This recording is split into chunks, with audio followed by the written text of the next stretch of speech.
Welcome back to a new Friday night tradition. It is the Desert Sands Educational Foundation post-game show coming at you a little bit earlier than expected. Thank you so much. The Desert Sands Educational Foundation, the Prep Sportsnet post-game show, getting you all caught up on the games that just finished up. Literally just walked in the door. Still have my Indio gear on, but hey, got to show that Desert Sands pride. Tough one tonight for the Rajas. We'll get to the questionable, maybe controversial ending to that game. We'll explain what happened at the end of that game if you are just wondering about that. But we're going to get you a full rundown of all the scores and updates for you. But first and foremost, want to send a special congratulations out to a young man from the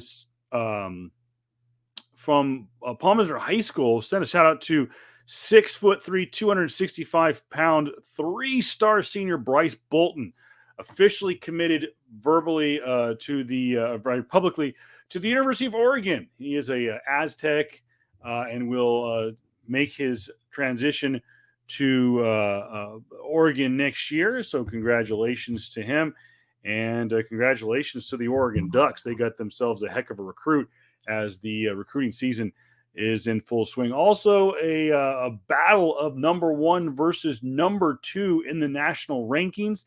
It was Mater Dei, the Monarchs, coming away with the 17-7 victory over the St. John Bosco. I believe they're the Huskies. I'm not 100% sure, but St. John Bosco falls to Mater Dei 17-7 in a battle of 1 versus 2 in the national rankings. As a matter of fact, all the top teams doing a little bit of traveling this year. St. John Bosco actually went to Autzen Stadium to take on an Oregon high school just a couple of weeks ago. So tough couple of weeks for St. John Bosco. Monarchs rolling a defensive struggle in that game. Just giving you a little national exposure. Give you a rundown of all the games going on. Let's take a look first in the Mike Gates game. 35-14. Palm Springs knocks off La in that game. This is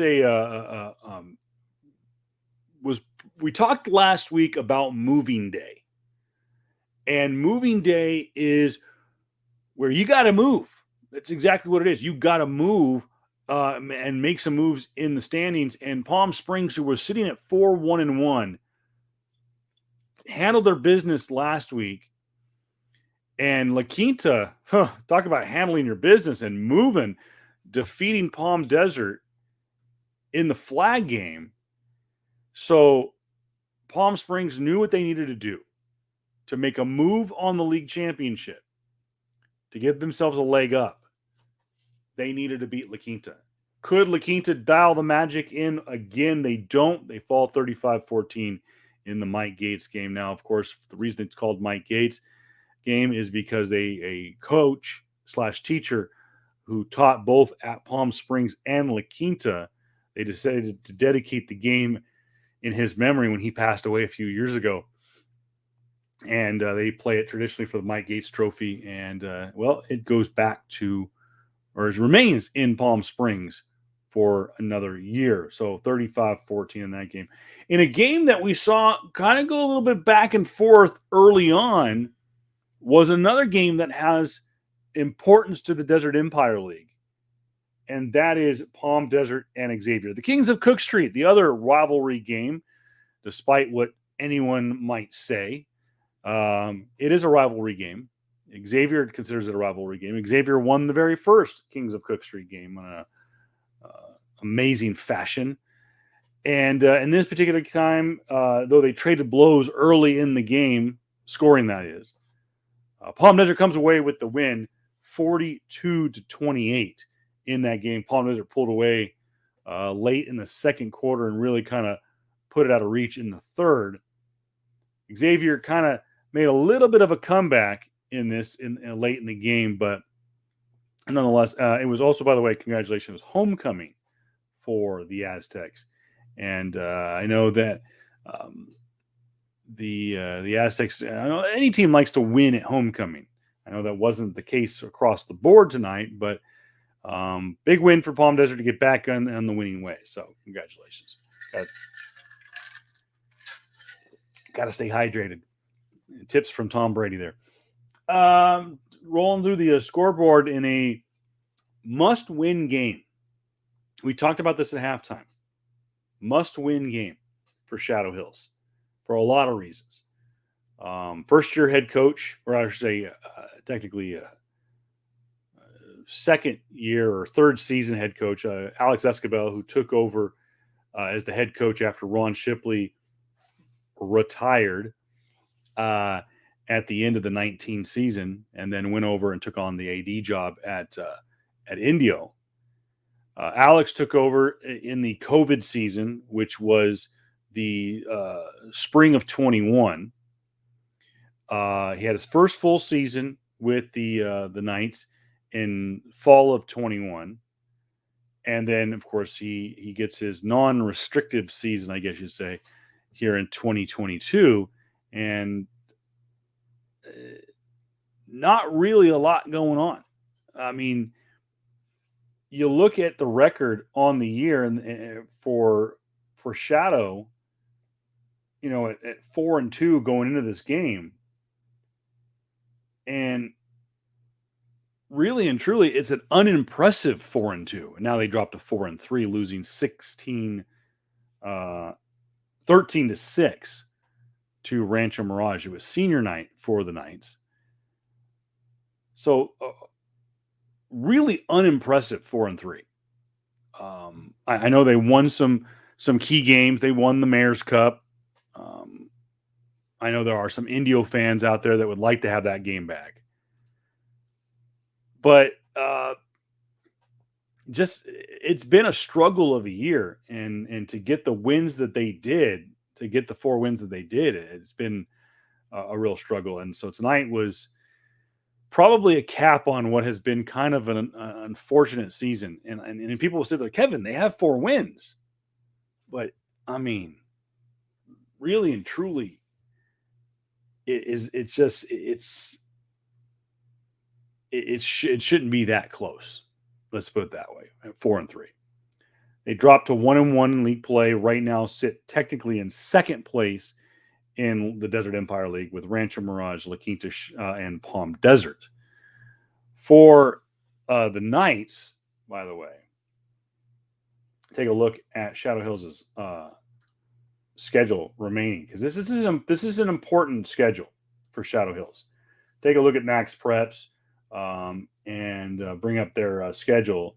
So they're at 4-3, lose to Rancho Mirage tonight. They have to take on Palm Springs next week at home. So I know they said it was senior night. I think they said it was tonight, but maybe homecoming's next week. I don't know. And then they got to finish off against Palm Desert and La Quinta. So not a very user-friendly schedule. Of those 3 teams, they maybe have a shot at La Quinta. And that's a big maybe. They have been, despite some of the lopsided scores early in the season, their offense has been ineffective. They've had players quit. They've had players just decide to I'm done with football, transfer. And it's been a real struggle for the Knights of Shadow Hills this year. Defensive has kept them in some of the games, but even then, and it showed early in the preseason some of the games that their defense had a struggle with. So Palm Springs, Palm Desert, La Quinta doesn't look really good for the Knights. Let's go worst case scenario in this particular case. And I'm not trying to pick on Shadow Hills, because tonight was probably more important than anybody else in the league. Palm Springs may disagree, but more than anybody else in the league, this game was important to Shadow Hills. And right now, looking at what they're facing down the barrel of over the next 3 weeks is a murderer's row of opponents. Worst case scenario, they finish the season at 4-6. and 1 and yeah, would that be right? Yeah, 4 and 6, and finish 1 and 4 in league play. That's not going to get it done. Not going to make the playoffs. Taking a look at the rest of the scoreboard for tonight, Yucca Valley, we mentioned, took care of Indio tonight. Final was 28-22. Now, this game, it was tough, and I'm trying to not show my colors, show my bias. But this game really and truly should have been all Yucca Valley. Again, you talk about ineffectiveness. The offense, despite 22 points, despite the astronomical scoring they did against 29 Palms last week, and the 23 points that they did against Cathedral City, this team has struggled mightily on offense. And a lot of people said, had this offense been a little bit more dialed in, and granted, it was week 1 or week 0, depending on what you call it, the very first game of the season in the Mayor's Cup, had this team, this offense, had they've been tweaked a little bit more, Indio wins that game. I've had numerous people tell me that they think that Indio should have won that Mayor's Cup game. By the way, folks, you can hit us up on Twitter at PrepSports_net. If you're looking for a place to stream this in the halftime show, you could do so on Twitter at PrepSportsNet. You can also find us on the Desert Sands Educational Foundation Twitter. And, of course, there you go. More information about the upcoming events for the Desert Sands Educational Foundation, including the Express on November 6th. Tickets available now. And the Gala on February 4th. Go to Desert Sands EF on Twitter. Follow the link and find out more information about how you can attend the Foundation Express. A lot of fun. If you want to have a fun on a Saturday night, this is a great event. The Express, I had a blast last year. I'm hoping that Sean invites me again this year. And like I said, we had an absolute blast, my wife and I, and met some wonderful people, including the family of Corporal Hunter Lopez last year. Just a wonderful time. And I look forward to doing it again this year. So moving right along, Yucca should have easily ran away with this game, but Indio's defense, which at times tonight struggled, and as I call it, the Top Gun defense, and it was which way did they go, which way did who go? They struggled on that outside sweep. I think the guy's name was Stephon Rogers, was the running back, number 21. The guy's an amazing athlete. Plays both sides of the ball. Same thing with number 7. I just the name eludes me at this time. But really, really struggled on defense tonight. But they got it dialed in when they needed to and kept the game close. And I also have to hand it to Javier Araujo, I believe is his name. He's the punter. And in the first half, I think he had 5 punts and 3 were inside the 20, right? He had 4 inside the 30, 3 inside the 20, and I think 2 inside the 5. He really, really did a great job punting tonight. He had the field goal right before halftime, and he made all of his extra points tonight. And he made a couple of great defensive plays too. So Javier Araujo was probably one of the better players on the field tonight. So hands down, great performance tonight by Javi. The questionable play was at the end of the game. So Shadow throws an absolute beautiful toss into the end zone to Michael Silva from Fabian Garcia, who had been platooning in and out with Elijah Gutierrez. And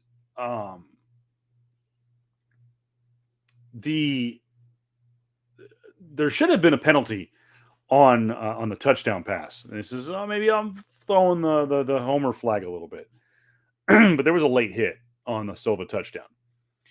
So they score, they go for the extra point, they make it, and then they go for the onside kick. Beautifully executed by Javier.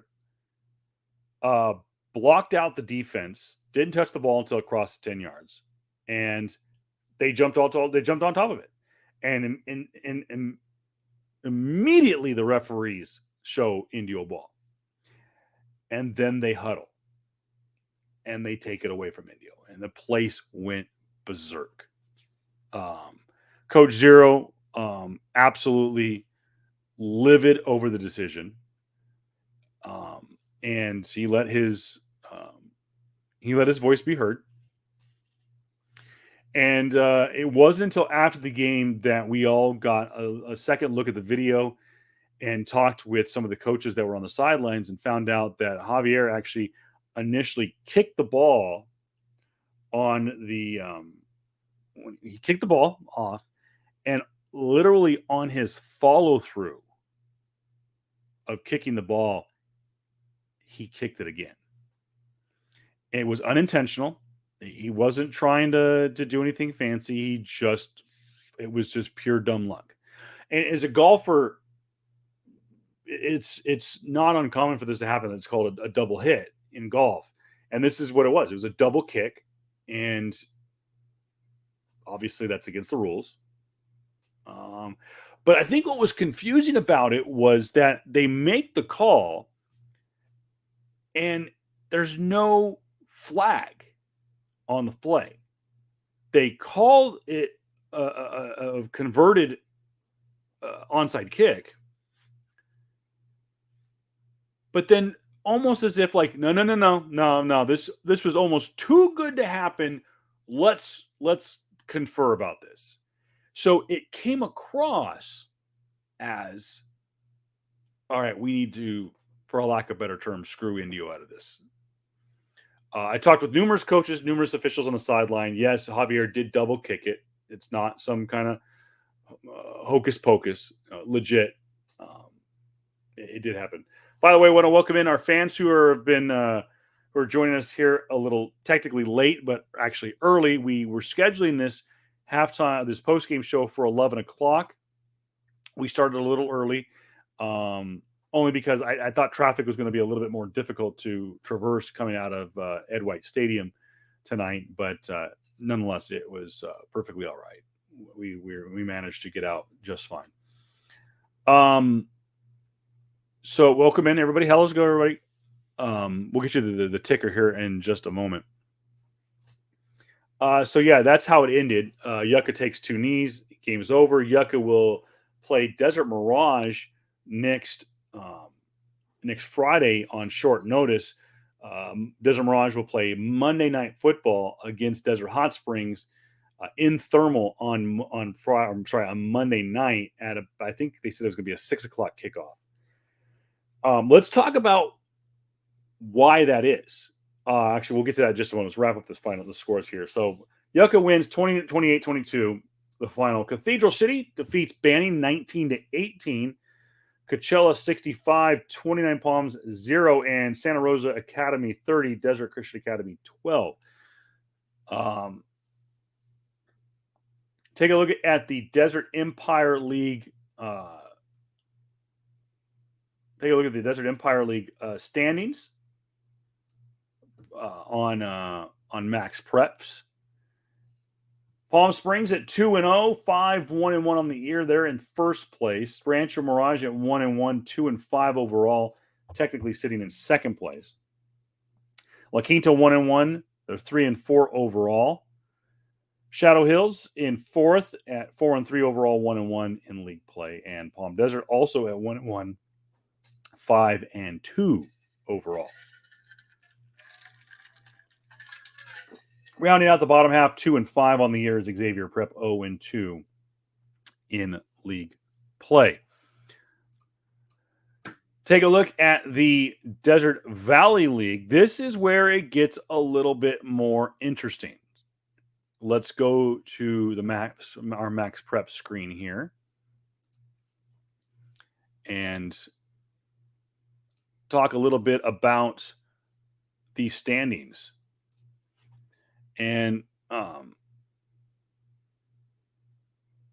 bring it into focus here a little bit.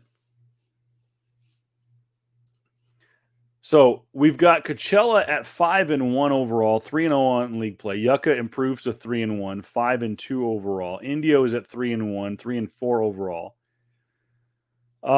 29 Palms at 2-4, 2-1. They needed that win. They needed a win tonight against Coachella, and I think that tonight's game for Coachella was a statement game. They needed to bounce back, though they won last week against Yucca Valley. That was impressive. That was a moving day game. They needed to move away from Yucca, but Yucca is still right there. Okay, take a look at Yucca's schedule for the rest of the year. They take on Desert Mirage, Cat City, and 29 Palms. Smooth sailing, right? Should be. Never count out the Wildcats. Never count out a rivalry game. We've seen that this year. Okay, we saw that with the flag game. La Quinta should have never been in that game, but La Quinta made a hell of a game of it, scored a lot of points, and kept Palm Desert out of it. They won by 7. If Yucca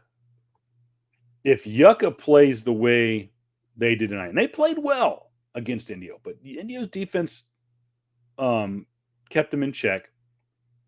And they made some mistakes too. Yucca made some mistakes. If Yucca makes mistakes, they could lose to 29 Palms. I don't see them losing to Desert Mirage. Cat City might be able to make a game of it.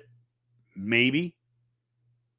Really and truly, 29 should be a toss. Yucca should win this could win this in their sleep, but never count out a rival. Okay, but if Yucca plays down, that 29 Palms game could be trouble. Looking at Coachella's schedule, okay, they finish off with Cathedral City next week. They play the Date Bowl on the 21st and then finish against Indio. So back-to-back rivalry games, the Date Bowl and the Bell game. So looking at this schedule, I'll throw Indio under the bus. This looks like a cakewalk for the Arabs. They should easily improve to 8-0, win the league handily at 7-0.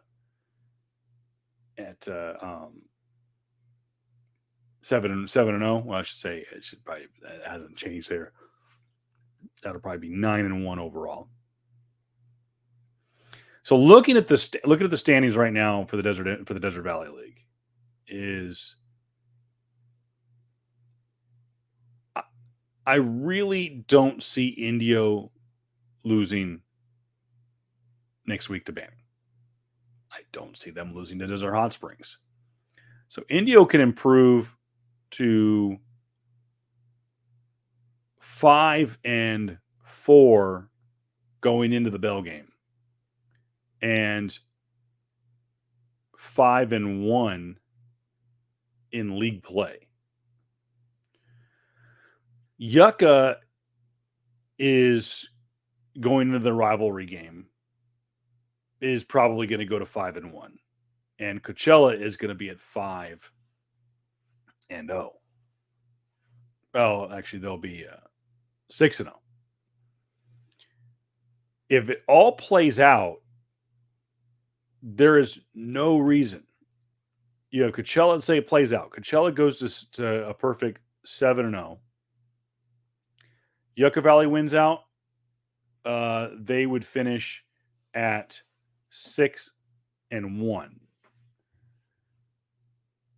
Indio wins out, with the exception of the Bell game. They finish at 5-2.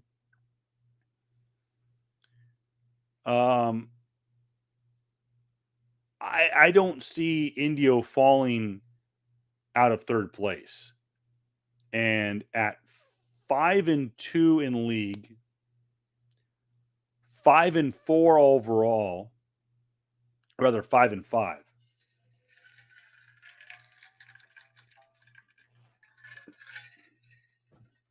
Signature wins for them are going to be Cathedral City in 29 Palms.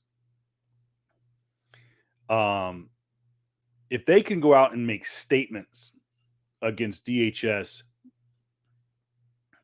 and banning,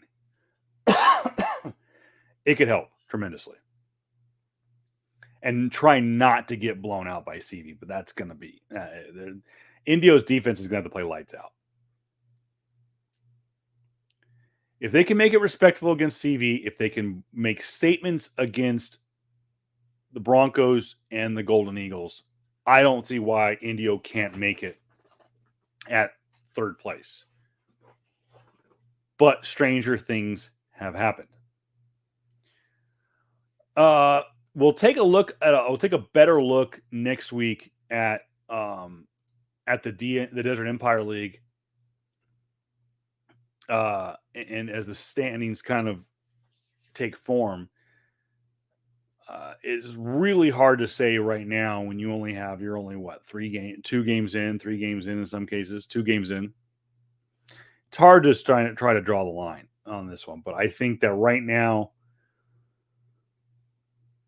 it's Palm Springs League to lose, in my opinion. We'll see how it plays out. Talking about why DHS and Desert Mirage are playing on Monday night. Well, of course, we all know about the haboob that took place here in the Valley last night, and air quality in the Coachella Valley has been miserable all day. And at noon today, Coachella Valley Unified School District made the decision to not play at Desert Mirage, and that game would be rescheduled for Monday. And because they didn't think it was going to be clear enough to play tomorrow. I spoke with the administration at Indio High School at the conclusion of tonight's game and said that there was a lot of games on the verge of not being played tonight, including Indio's game. Matter of fact, all the games were up in the air. A decision was made at 3 o'clock this afternoon to go ahead and play the game at Indio. That all parties involved were okay to play. I can say I am feeling the effects of the dust still remaining in the air, having been outside. Well, technically indoors, but there's not a real lot of proper ventilation or lack thereof at the stadium at Indio High School. So feeling the effects a little bit, a little dry mouth, a little sand in the lungs. So bear with me. So yeah, a lot of the games were on the verge of being canceled. I drove around after the game tonight and saw the lights at Shadow Hills, and you always get a little bit of a haze, especially in the fall, but there was definitely a noticeable amount of dust still in the air here, especially on the north side of the Eastern Valley. Still a lot of dust in the air, and driving out of downtown Indio away from Indio High School, there was still noticeably a bit of dust in the air. So, which people might say, okay, that's normal, blah, blah, blah, blah. No, it's not normal. Don't forget, folks, you can get more information about the Desert Sands Educational Foundation by going to their Twitter page at Desert Sands EF on Twitter and other social media platforms. And find out about how you can get tickets for the Express and for the Gala in November and in February, respectively. You can hit me up on Twitter at PrepSportsNet. prepsports_net, by the way. Or you can hit me up on Twitter, Facebook, Instagram, and YouTube, Voice of Reason 23. We stream some of these shows on that YouTube channel. And also, don't forget, you can check my podcast on those YouTube channels. PS Comics, I Love You. We air typically on Saturday nights. Talk a little bit about everything when it comes to pop culture. And yeah, it's a great time talking nerd stuff. And of course, don't forget the post-game show will usually air sometime between 10:30 and 11 o'clock Pacific Standard Time, all based on when the games get finished. I know that tonight's game did finish relatively early, but traffic out of Indio High School is a bit tough. So, want to send a little shout out here to I hope I say this name right, Amichai Schneller for giving us a thumbs up. Jared Allen for giving us a thumbs up as well. Thank you so much. Want to say thank you for everyone watching on Coachella Valley, CoachellaValley.com on their Facebook page. Of course, we want to say thank you as always to Craig Campbell and everybody there who do a fantastic job at uncovering things. And I said on halftime, I love watching the cornhole tournament that went on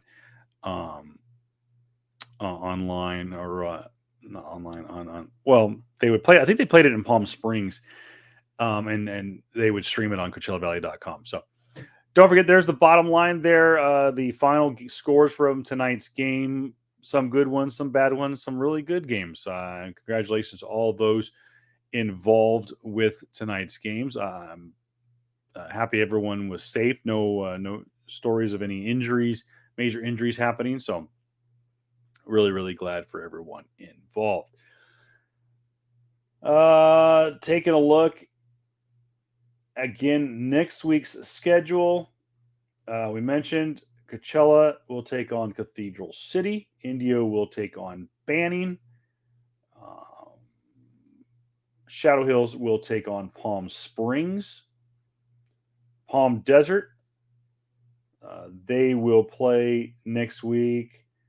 Let's see, against Rancho Mirage, which means that Palm Springs will probably take on Xavier, and I believe that's what it is. And they'll take on Shadow Hills next week. Xavier will play La Quinta next week. So keep an eye on that game. Could be interesting. So we mentioned Indio plays Banning. Yucca plays Desert Mirage. Coachella plays. What do we say? Coachella plays. They will take on Cathedral City next week. And Desert Hot Springs will play. Let's see what the schedule says here. We'll take on 29 Palms. So, interesting schedule. We'll keep a close eye on it. We'll be out at Ed White Stadium next week for the. We'll be out at Ed White Stadium. Don't forget, if you have a chance, they will be honoring Ed White next Friday night in the pregame and postgame. The pregame and halftime show.